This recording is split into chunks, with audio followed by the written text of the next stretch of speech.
یہ جوڑ توڑ ہے بنی امیہ کا. اچھا. رسول کے رشتوں کو ٹارگٹ کرو اور ان کو ڈیگریڈ کرو. یہ میں نے اس پر تیسری جلد میں نے پوری تحقیق دے دی ہے. ملا علی قاری مرحوم نے تو اس پر باضابطہ کفر والدین پر باضابطہ کتاب لکھی ہے، اور اس کا مواخذہ اللہ تعالیٰ کی ذات نے فوراً دنیا میں ہی ان کو دے دیا تھا. ٹھیک ہے، اب پتہ نہیں قبر کے نیچے کیا ہو رہا ہے ان کے ساتھ، یہ اللہ جانتا ہے، یہ اللہ کا رسول جانتا ہے. تو یاد رکھو، رسول کی اگر نسبتوں کا تقدس نہیں سامنے رکھو گے، رسول کے دیکھو میں نے یہ کتابیں کیوں لکھی، مجھے شرم آئی مسلمان ہونے پر، اور پھر 10 مرتبہ شرم آئی مولوی ہونے پر کہ کاش میں یہ نہ ہوتا. اچھا، آپ نے ابھی ایک بات ارشاد فرمائی کہ اس میں بنو امیہ کا فیکٹر جو ہے وہ ایلیمنٹ. جی ہاں، تو بنو امیہ کے پس منظر میں جو ہے نا کہانی، وہ یہود کی ہے. یہ شروع سے ہی خاندان رسالت کے دشمن ہیں. اچھا. جس وقت عبد الشمس امیۃ الاکبر اور جناب سخی الاسخیہ حضرت ہاشم علیہ السلام کی ذات والا صفات کا آپس میں منافرہ ہوتا ہے.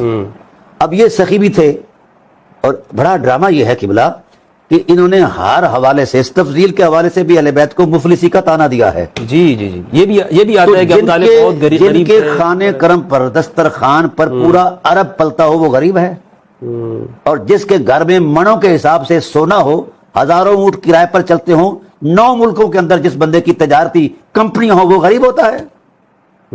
یہ ڈرامے بازیاں ہیں مولانا صاحبان کی، یہ جہالت ہے. اچھا، ہوا یہ کہ انہوں نے کہا کہ یہ اقتدار ہمیں دو، تو آپ نے فرمایا بھئی یہ لوگوں کا معاملہ ہے، ہم نے تو اقتدار کبھی نہیں مانگا. لوگ آتے ہیں، احترام کرتے ہیں. یہ سخی تھے اور وہ کنگال تھے.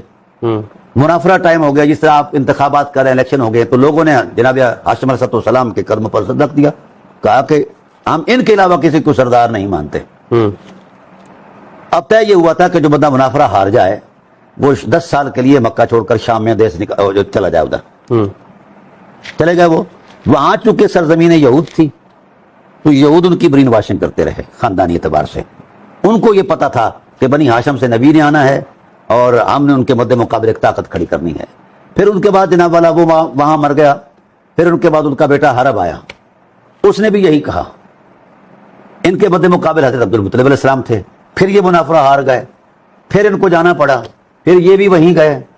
ٹھیک ہے، تو علماء یہود جو تھے وہ ان کے ساتھ قرابت رکھ کے جناب والا ان کے ساتھ مل ملاپ. یہ بہت پرانا چل رہا ہے، یہ پرانا چل رہا ہے. شام کے ساتھ، ہاں، یہ جو رقابت ہے نا جی، یہ وہی یہودوں کی سازش ہے، یہودیوں کی.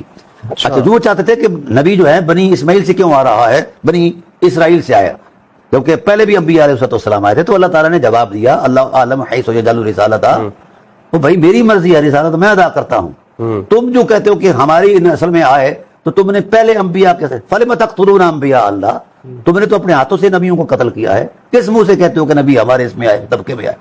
تو بہرحال اس وقت یہ ہوا کہ انہوں نے ان کو بریف کیا. پھر ان کے بعد ان کا بیٹا آیا سخر بن حرب، جس کو ہم بڑی تکریم سے ابو سفیان کہتے ہیں. بڑی عجیب سی بات ہے، وہ ٹکرا گیا حضور کی ذات سے، اور ان کے ساتھ جو ملے ہوئے تھے اس وقت کے گنڈے، انہوں نے کہا کہ دیکھو رفادہ بنی ہاشم کے پاس، حجابہ بنی ہاشم کے پاس، سقایا بنی ہاشم کے ساتھ، رئیس بنی ہاشم کے پاس، اور متولی مکہ یہ. اب نبوت رہتی تھی، وہ بھی یہی لے گئے ہیں، کم از کم نبوت تو ہمیں دو. تو جس وقت یہ یعنی 22 سال تک یہ شخص ٹکراتا رہا رسالت کو ختم کرنے کے لیے، تو قدرت نے حضرت ابو طالب کو طاقت بنا کر سامنے کر دیا، نہ دا چل سکا. پھر کلمہ پڑھ لیا. اب کلمہ پڑھنے کے بعد یہ کیوں میں کہہ رہا ہوں، یہ حقائق ہیں جو ہماری اہل سنت کے ہی مصادر میں ملتی ہیں. میں نے کبھی شیعہ کتاب کو ہاتھ بھی نہیں لگایا، نہ میرا یہ شعار ہے کہ میں کسی مذہب کے تصور میں پڑھوں. تحقیق کا طالب علم ہوں، حقائق کو مانتا ہوں، اسی کو جانتا ہوں. یہ ملا اعظم کا تراشا ہوا جو حجرہ ساز دین ہے، میں نے اس کو کبھی نہیں مانا. میں نصوص کا قائل ہوں، فصوص کا قائل ہی نہیں ہوں. نصوص کے قائل ہے، فصوص کے قائل نہیں ہے. ہاں، میں نصوص کو مانتا ہوں، کیونکہ وہ یا منزل من اللہ ہیں یا مبین من الرسول ہیں. وہ ایسی حقیقت ہے اس کا انکار کوئی کر ہی نہیں سکتا. یہ جو فصوص ہے یہ ذہنی تراش خراش ہے، اس کی کوئی حیثیت نہیں. تو اس وقت کے بعد پھر فتح مکہ ہوا. پھر تلوار کی زد سے بچنے کے لیے انہوں نے کلمہ پڑھا. حنین میں گئے، وہاں کیا کیا انہوں نے.